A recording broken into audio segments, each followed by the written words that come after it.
Good day, students! Welcome back to another instructional video. So in this video, we will have the continuation of our lesson, which is all about the introduction to media and information literacy. But in this video, we will already focus on information and technology literacy. Okay, so I really hope, class, that you are all ready to learn and acquire new things from this video. So remember, you are all responsible of your own learning. So you will only learn once you are willing to accept all the information that I will give to you. Okay? Pero if magtapol-tapol mo, unya, dili ninyo humunod nga video, aw kana, wala gyapon mo yung makatunan. Okay? You will never learn no matter how hard I try. Okay, so if you really want to learn something from me, then make sure to finish watching this video until the end. Alright, so let's start. Now we will have first the second form of literacy, which is the information literacy. So what do you mean by information literacy? Now, we all know that our world depends on information and it has become a necessity similar to food and water. Diba? In our daily lives, we use information like how to get to different places, how to do things, and many more. And we also use information in different transactions like in a bank, in schools, or other institutions. But we don't have to worry about it since information is everywhere, especially now with the advancement of technology. We have internet, we have Google, we have YouTube, we also have Gcash. But the problem is, how can we know that all the information that we are getting is authentic or valid? So this lesson will address those issues and questions that we all have been asking. So to start with, let us define first information literacy. So according to the United States National Forum on Information Literacy, information literacy is the ability to know when there is a need for information, to be able to identify, locate, evaluate, and effectively use that information for the issue or problem at hand. This means that when we are confronted with a challenging situation, one way to solve it is, of course, to look for solutions, right? And those solutions are already considered as information. And as an information literate, you have to know what information you only need. For example, if your teacher gave you a task to create a video and you do not know how to edit videos, then what information will you need?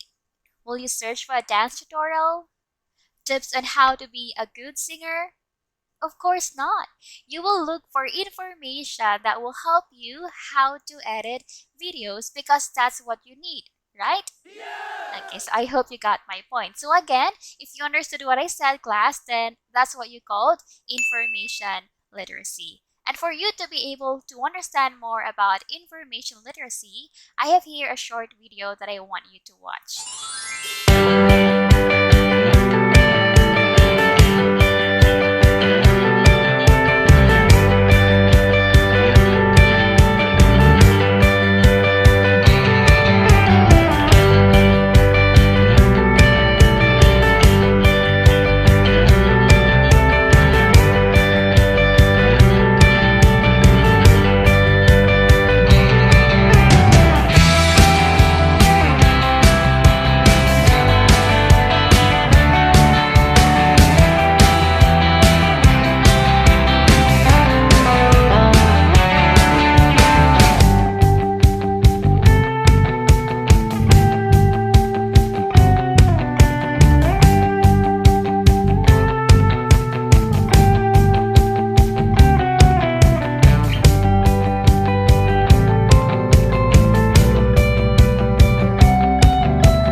Alright, so I presume that you already understood the definition of information literacy. Now let's proceed to the components of information literacy. Now actually, information literacy has three components. We have identify, evaluate, and apply. So let's tackle them one by one. Let's start first with identify. Identify refers to the ability to know if the information is needed, identify what kind of information, and where to get the information. So, from the word identify, I think it's already very understandable, right? So, you have to identify or know the information that you only need and where to find them. So, if you want to learn how to edit videos, where can you find them? Of course, we have YouTube, and we all know that we can see a lot of tutorials on YouTube. Just like in my case, I learned how to edit videos by just watching tutorials from YouTube. And that's what you called identify. Next component we have evaluate. So this includes the capacity to critically assess the source of data, its substance, and the credibility of that data. As what I've told you earlier, the moment you search something on the internet, a lot of information will really come out. So all you need to do is you have to evaluate what information is really relevant and helpful to what you are looking for. For example, if you're looking for video editing tutorials and then you saw a lot of tutorials, then you have to choose the best tutorial that you can see on YouTube. So pilian na lang itong tarong-tarong. Kay na may uban nga mag-post lang, pero walay klaro ang ilahang i-post. Okay? So if you can really select the best tutorial on YouTube, then that's what you called evaluating information. Okay? So I hope you got my point. And the last component we have apply. This refers to the effective use of information. So of course, after gathering all those information, then that's the time that you will apply everything that you have learned, right? If not, then what's the purpose of you reading those information or watching those tutorials? Okay, so you're just wasting your time. So make sure to apply all of your learnings, okay? So I hope everything is clear. Now, before I proceed to the next topic, just a short recap. Information literacy has three components. We have identify, evaluate, and apply. Alright, so let's proceed to the types of information. So we have oral, textual, bibliographic, numeric, graphical, and multimedia information. So let's tackle them one by one. Let's start first with oral information. So this refers to any information taken from interviews, conversations, and narrations of events or experiences. So from the word oral, then it has something to do with speaking. So I have here one example of oral information, and I hope that after watching this video, you will also feel motivated. So gituyog din ako sa class para at least you'll have a reason to go forward in life. So here's the video. I want to remind you, life is short. It's too short to live depressed. It's too short to live anxious. And it's too short to struggle every day with thinking about taking your life. God has a purpose for your life. But listen to me. Depression, anxiety, suicide, it will not solve itself. I want to challenge you tonight to get up. Why not do what you can do before you ask God to do what He can do? That even in your depression and anxiety and fear and worry, God is close to you. He's never left you. Get up. Your future is brighter than your past. Alright, so even though the video is only short, I still hope that it was able to help you emotionally and spiritually. I may not be able to see or talk to you personally, but I really pray that everything's gonna work out in your life right now. Okay, so now is not the time to quit, but now is the time to evolve, to discover, and to go out from your comfort zones, to chase for your dreams and explore the world. So remember, class, you are one step closer to achieve one goal, and that is to graduate. So I want you to keep your eyes on your goals, never give up, and make your parents proud. Is that clear? Okay, and that, my dear students, is an example of oral information. Now let's proceed to the second one, which is the textual information. This refers to the information taken from any form of written text that presents facts, findings, poetry, and fictional writing. So from the word textual, this refers to written text. So examples include, we have documents, research reports, and books. Now let's proceed to bibliographic information. This refers to the information that consists of citations of works and references to other works. I know you already know this one since you had this in your English theory, and you will have this again in your research. Okay? Diba when you write an academic text or when you do your research paper, you have to provide citations and references at the end kung asa nimo gikuha those information that you included. And those citations and references will fall under bibliographic information. That's why this part of your research paper is called the bibliography. Di na siya mawala, class. Okay? So I hope that's clear. Next, let's proceed to the next type of information we have, the numeric information. So this refers to the data that can be measured and in the form of numbers. So I think this one is already very understandable, right? Numeric information has something to do with numbers. So for example, we have census, financial reports, and of course, you also have your report cards or your grade slips, okay? And that's numerical information. Now let's proceed to graphical information. This refers to any graphical and pictorial representation of facts, data, and information. So for graphical information, this pertains to all the graphs that we all use, like bar graphs, line graphs, and pictographs, and all the graphs that we have.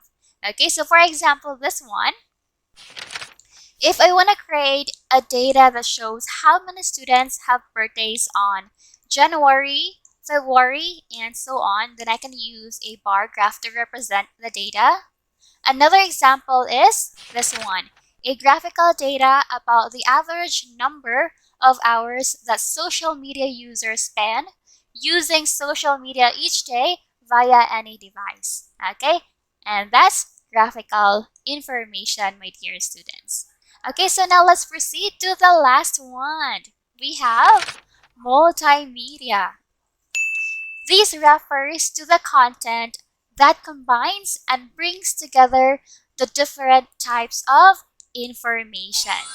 So for multimedia information, this is the time wherein you combine all the types of information, and its purpose is to create a smooth flow of information and to create a stronger appeal and impact to those who want to learn about a certain event, issue, and phenomena. And one perfect example of a multimedia information is this instructional video that I am doing right now. As you can see, it contains all the types of information. We have oral information since I am also speaking to you, and we also have textual information since I also have my PowerPoint presentation, and I also provided examples of graphical and numerical information.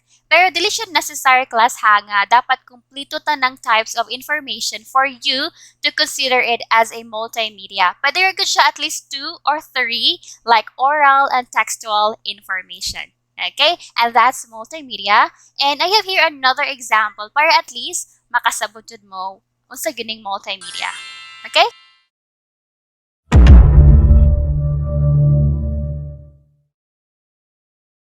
So much medias, so much knowledge. Welcome to Mr. Mojo, and today we are counting down our picks on how to be a media literate citizen. Before we begin, please subscribe to our channel and ring the bell to get notified about our latest videos. The internet has given us many opportunities to get different messages across, maybe a personal, political, or social. However, many people have taken it in a wrong way, using it to attack each other's beliefs. What was once envisioned as a platform for communication and idea sharing has turned into a haven of destructive criticism. This is because people on the internet lack one important requirement before delving into the web: media literacy, which is described as a user's ability to interpret media and control their uses wisely. Here are the 5 ways you can take to becoming a media literate citizen in your community. Number 1. Think before you post. When you tweet, share, or send, a media information literate individual knows how to differentiate a right post from wrong ones, and avoiding spreading informations that he or she knows will offend other people.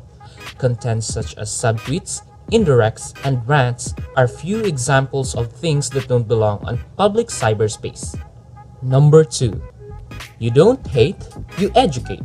Let's face it, it's hard to respect what other people think when their so-called opinions are nasty and morally wrong. However, you don't need to insult them for it in front of everyone via the World Wide Web. A media literate person knows how to approach this situation in a mature way by making use of DM features or the direct messaging features. You can find it on Instagram, Facebook, and Messenger. Number 3. We believe in the power of facts. Just like how a good knight walks into battle with his sword, an internet user's best weapon is his knowledge. Make sure you know the full details about certain issues before sharing your opinions. Do a quick fact check before clicking send to ensure no miscommunication between you and your readers. Number 4. You foresee the aftermath of your post. Will it educate others? Will it spark their interest in the said issue? Or it will cause an uproar and will become a cause for online negativity? Make sure your post leaves a positive message to your readers that will enable them to think critically and be as involved in issues as you want them to.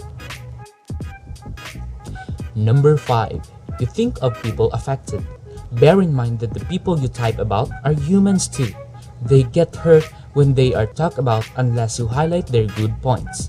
Don't use the internet to spread rumors and embarrassing stories about others. What may seem like a funny moment for you may be humiliating for the star of your story. We hope you apply those 5 steps. It will surely help you to become a media literate citizen in your community. Did you learn something in our video? If you Alright, did, so before I proceed to the next topic, so let's have a short recap first. So these are the following different types of information. We have oral, textual, bibliographic, numeric, graphical, and multimedia information. So now let's have the characteristics of information. We have factual, analytical, objective, and subjective. So let's tackle them one by one. Let's start first with the factual information. So, factual information refers to facts or statements that are true and can be proven using evidence. So from the word fact, meaning true, dili na gyud siya mailisan class. For example, if I will say, Cebu is located in the Philippines, can you change that information? Can you turn it into Cebu is located in Korea? Will that be okay? Of course not, right? Since it's a factual information and wala magit sa Korea ang Cebu. Okay? And some of the sources where you can get factual information are from dictionaries, encyclopedias, atlases, handbooks, and directories. Now let's proceed to analytical information.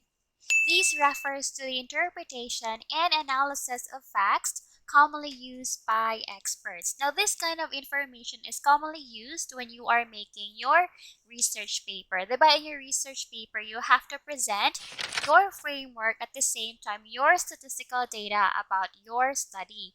And then, dili mo sad pwede nga statistical data ra imuhang i-present. You have to analyze and interpret the data in order for your readers to understand, and your interpretation of your statistical data will serve as an example of an analytical information. Is that clear?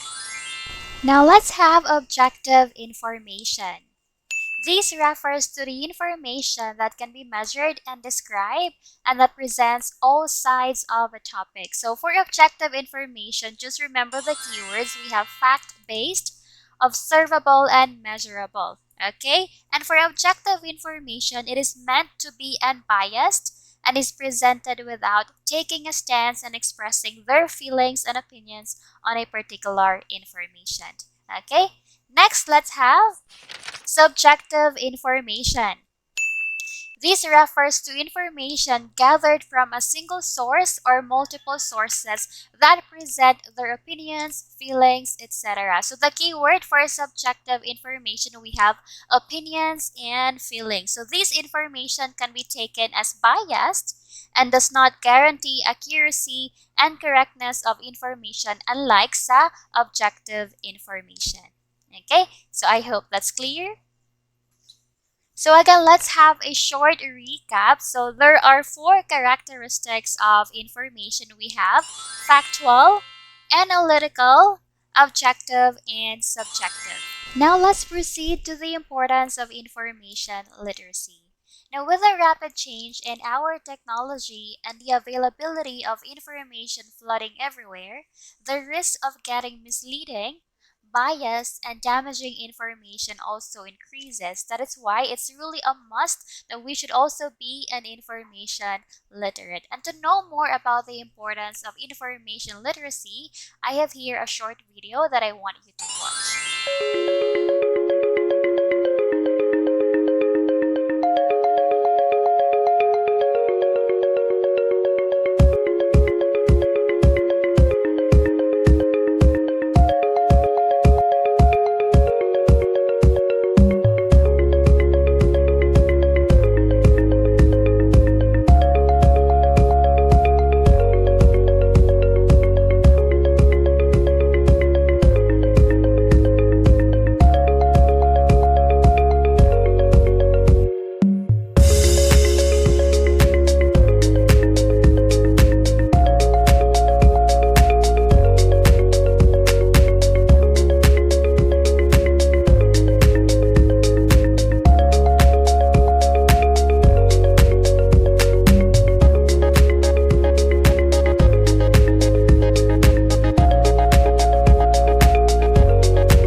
Alright, so I hope you have now internalized the importance of being an information literate. Now let's proceed to the last topic. We have technology literacy. So what do you mean by this?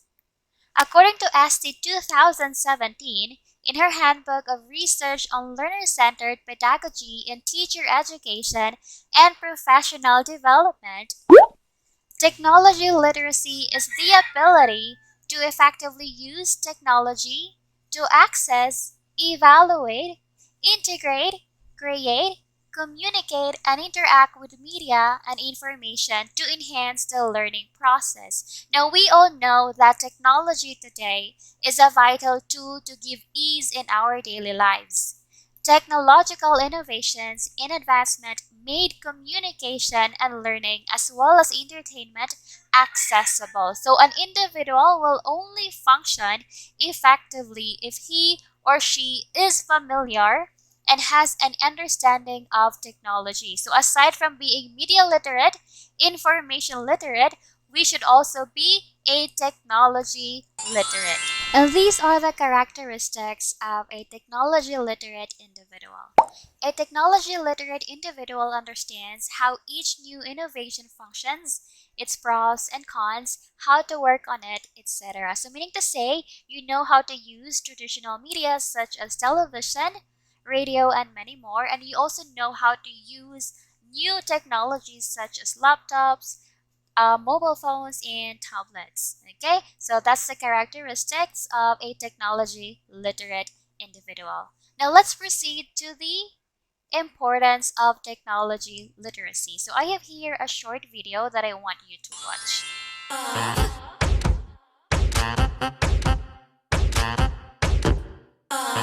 Media used to be straightforward. People produced things like magazines, newspapers, radio, and television. then distributed it to the masses. You are the last link in the chain. Today we have the internet. Not a chain, but a network of digital connections, with no beginning and no end.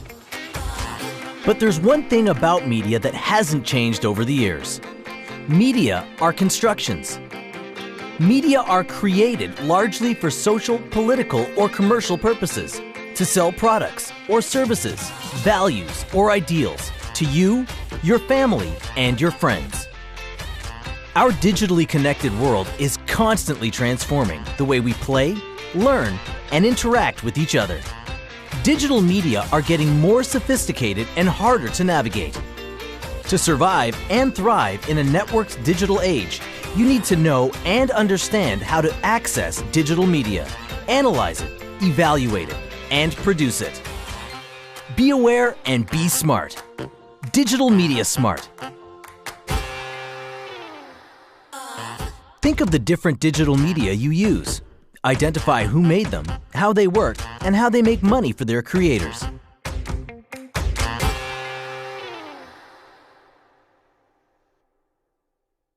Alright, and that's it. So I hope by now you can already differentiate media literacy, information literacy, and technology literacy. Okay, so before I end this video, let me share this one to you, class. Use media to create and not to imitate. So always remember that one. Okay, that's it. So thank you so much, class, for watching this video. And I really hope that you have really learned something from this one. And I also hope that you will really apply all of your learnings from this video. Okay, so goodbye, everyone. Take care and God bless.